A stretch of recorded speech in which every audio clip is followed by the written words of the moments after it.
Movie शुरू होती है और हम एक ऐसे शहर को देखते हैं जहां अमीर गरीबों को अपना गुलाम समझते हैं और वो गरीबों पर अत्याचार करते हैं, उनके साथ बुरा व्यवहार करते हैं।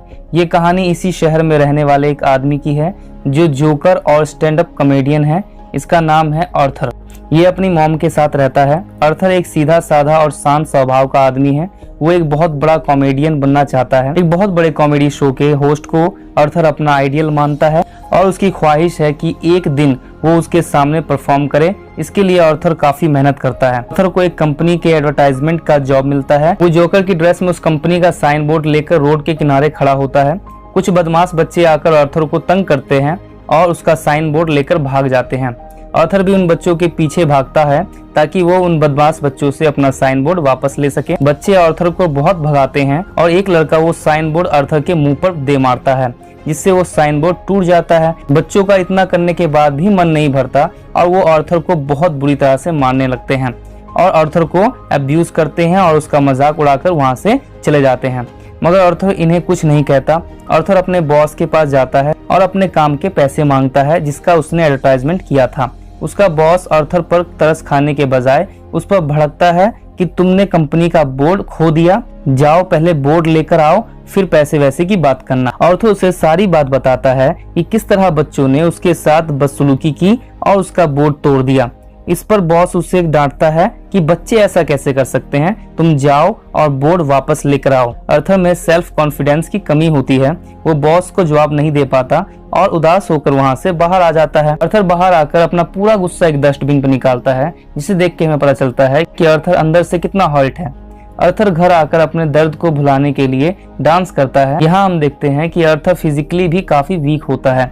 अगले दिन आर्थर अपने कोवर्कर को सारी बातें बताता है, जिस पर उसका फ्रेंड उसे एक गन देता है और कहता है कि ये तुम अपने पास रखो। आर्थर मना करता है बट उसके फ्रेंड के काफी फोर्स करने पर वो उस गन को अपने साथ रख लेता है। आर्थर लिफ्ट में एक लेडी से मिलता है जो एक सिंगल मदर होती है और जिसकी एक बेटी होती है। आर्थर इस लेडी को पसंद करने लगता है। ये लेडी आर्थर की पड़ोसी होती है और इसका नाम सूफी होता है। आर्थर बस में जा रहा होता है। वो एक बच्चे को देखता है जिसे आर्थर हंसाने के लिए अलग अलग तरह के फेस बनाता है और वो बच्चा इस पर हंसने भी लगता है, जिस पर उस बच्चे की मॉम आर्थर पर काफी गुस्सा हो जाती है और आर्थर को डांट देती है।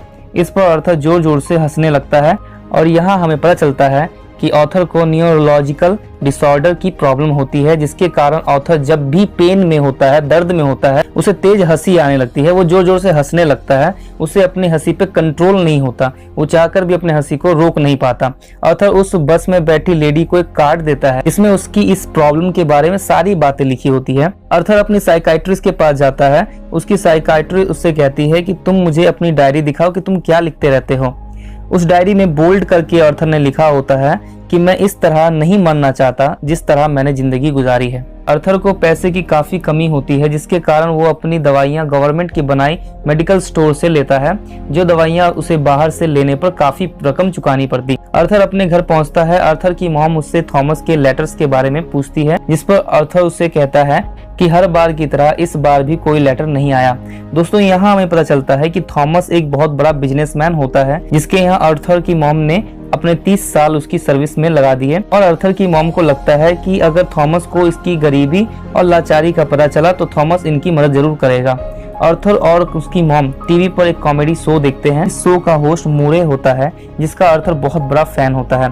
आर्थर उसे अपना आइडियल और अपना सब कुछ मानता है। उसे लगता है कि उसने आज तक जो कुछ भी कमाया है वो सब मूरे की ही देन है। आर्थर अपनी नेबर जिसका नाम सूफी होता है उसका पीछा करता है, क्योंकि आर्थर को सूफी अच्छी लगती है और वो उससे दोस्ती करना चाहता है। सूफी आर्थर के घर आती है और उससे पूछती है कि क्या तुम सुबह मेरा पीछा कर रहे थे, इस पर आर्थर कुछ नहीं बोल पाता। सूफी कहती है मुझे पता था कि तुम मुझे फॉलो कर रहे थे। यहाँ दोनों एक दूसरे से बातें करते हैं और सूफी आर्थर की फ्रेंड बन जाती है। अगले दिन आर्थर एक चिल्ड्रन हॉस्पिटल में जोकर के गेटअप में बच्चों को एंटरटेन करता है।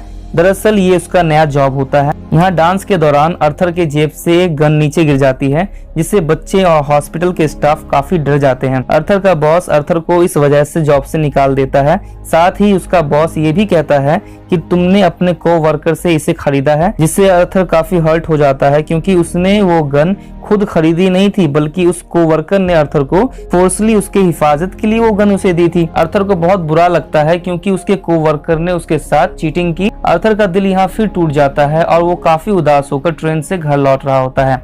उस ट्रेन में 3 रिच बिजनेसमैन एक औरत को तंग कर रहे होते हैं। अर्थर उन्हें देख रहा होता है। उसे उन लोगों की हरकत बहुत बुरी लगती है, जिसके कारण उसे हंसी आने लगती है और अर्थर जोर जोर से हंसने लगता है। अर्थर हंसी पर कंट्रोल करने की पूरी कोशिश करता है, मगर हम जानते हैं कि अर्थर को इमोशनल वक्त पर हंसने की बीमारी होती है, जिसकी वजह से अर्थर अपनी हंसी पर कंट्रोल नहीं कर पाता। ये तीनों रिच मैन जब अर्थर को हंसते हुए देखते हैं तो वो ये समझते हैं कि अर्थर उन पर हंस रहा है और उनका मजाक उड़ा रहा है। वो तीनों उस लेडी को छोड़कर अर्थर को तंग करने लगते हैं। वो लेडी वहाँ से चली जाती है।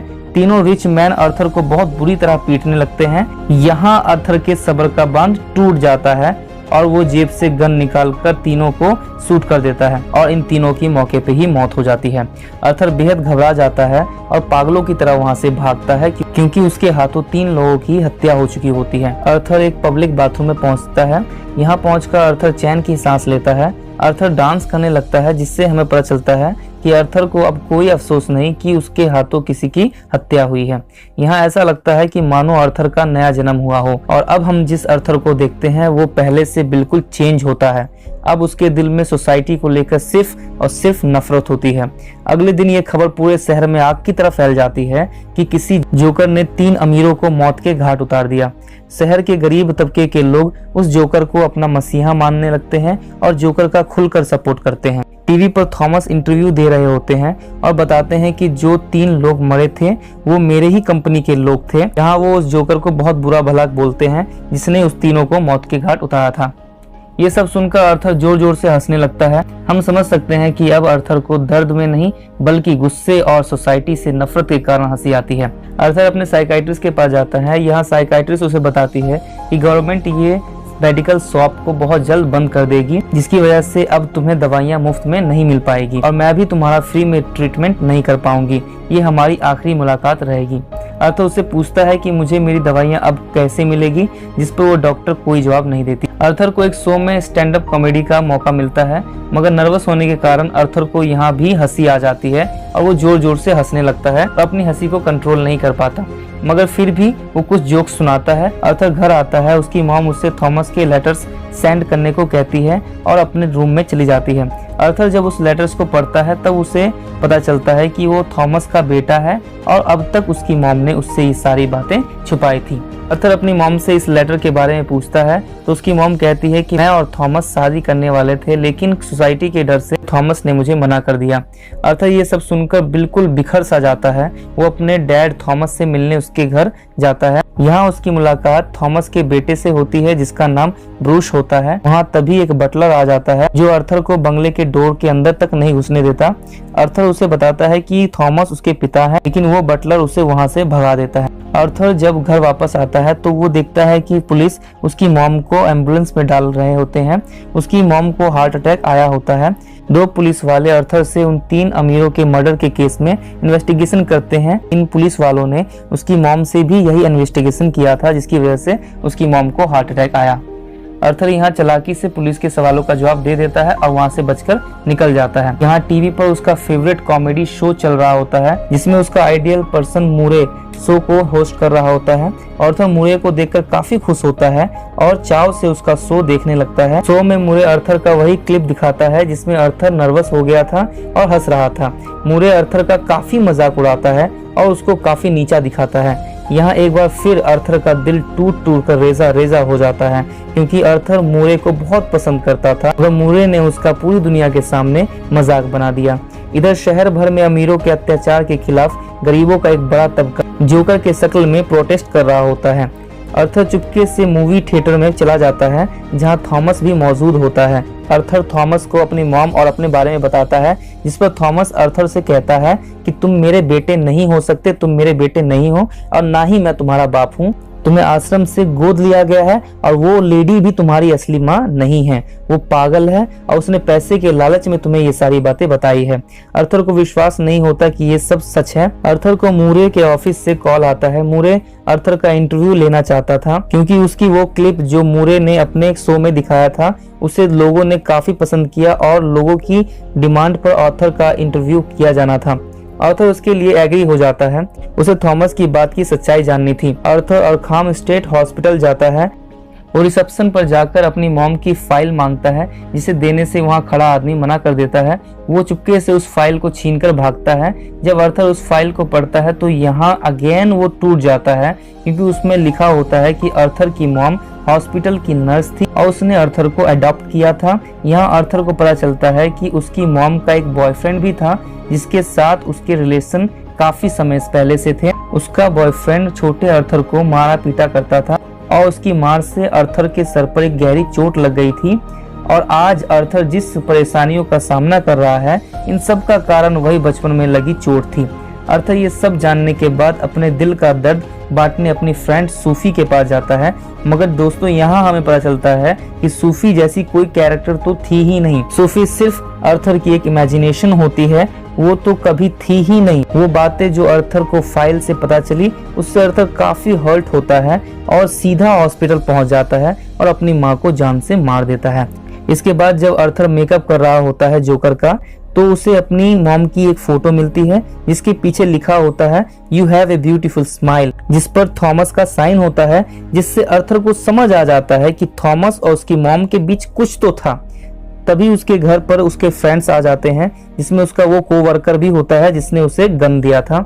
उसका दोस्त उसकी मॉम के मर जाने पर और कुछ दिन पहले हुए 3 मर्डर्स के बारे में अर्थर से पूछताछ करने लगता है। अर्थर को समझ आ जाता है कि ये लोग अब भी अर्थर को चैन से जीने नहीं देंगे। अर्थर का माइंड सोसाइटी के लोगों के लिए काफी नेगेटिव हो चुका होता है। यहाँ अर्थर एक चाकू से अपने फ्रेंड के गले में घोंपकर यहीं उसे बहुत बुरी तरह से मार देता है। इसके बाद अर्थर जोकर के गेटअप में तैयार होकर शो के लिए निकलता है। ये सीन दोस्तों इस मूवी का सबसे ज्यादा पसंद किया गया सीन है। अर्थर अपने सारे पेन, टीयर्स, इमोशंस को भुलाकर अपनी ही धुन में नाच रहा होता है।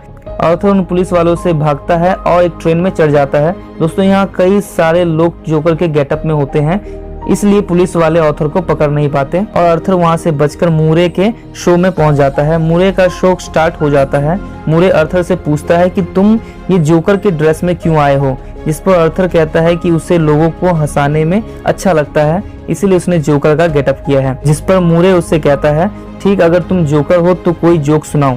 अर्थर कहता है कि तुम्हें जोक सुनना है तो सुनो। कुछ दिन पहले जो 3 मर्डर्स हुए थे, वो सारे मर्डर्स मैंने किए थे। ये समाज काफी घटिया है, यहाँ गरीबों के लिए कोई जगह नहीं है। अमीर गरीबों को दबाते जा रहे हैं, ये पूरा समाज बिगड़ता जा रहा है। यहाँ तक कि तुम भी बहुत घटिया किस्म के इंसान हो, क्योंकि तुमने मुझे यहाँ सिर्फ अपने मतलब के लिए बुलाया है। तुम भी मतलबी हो बाकियों की तरह, ताकि तुम्हारी टीआरपी बढ़ पाए। मूरे बोलता है कि तुम बकवास कर रहे हो, ऐसा कुछ नहीं है। जिस पर अर्थर को गुस्सा आ जाता है कि थॉमस अभी भी झूठ बोल रहा है और सच्चाई एक्सेप्ट नहीं कर रहा। वो अपनी गन निकालता है और लाइव शो में मूरे पर शूट कर देता है। ये देखकर सारे लोग डर जाते हैं और वहां से भागने लगते हैं। अर्थर यहाँ अपनी डेविल स्माइल दे रहा होता है। पुलिस आती है और अर्थर को अरेस्ट कर लेती है और अरेस्ट कर उसे लॉकअप ले जा रही होती है। रास्ते में अर्थर देखता है कि एक लोगों का सैलाब उसके सपोर्ट में दंगे कर रहा होता है। एक एम्बुलेंस जोकर को रिहा कराने के लिए पुलिस कार पर जोरदार टक्कर मारता है, जिसके बाद अर्थर उस कार से बाहर निकलता है और उसी कार के ऊपर खड़ा हो जाता है। यहाँ सारे लोग अर्थर को गरीबों का मसीहा मान रहे होते हैं, क्योंकि अर्थर ने अमीरों को खुलेआम मारा होता है। अर्थर अब काफी खुश होता है क्योंकि उसने अपने आप को साबित कर दिया। अर्थर को मुंह और नाक से ब्लड आ रहा होता है। वो उसी ब्लड से स्माइल बना लेता है और जोर जोर से हंसने लगता है। ये स्माइल पेन, टीयर्स और बैड इमोशंस पर जीत की निशानी होती है। इधर हम थॉमस, उसकी वाइफ और ब्रूस को देखते हैं जो शहर छोड़कर भाग रहे होते हैं। वहीं खड़ा एक जोकर थॉमस और उसकी वाइफ पर शूट कर देता है और वो जोकर ब्रूस को कुछ नहीं करता। हम फिर अर्थर को देखते हैं जो अपनी साइकाइट्रिस्ट के महंगे हॉस्पिटल में उससे मिलने आता है।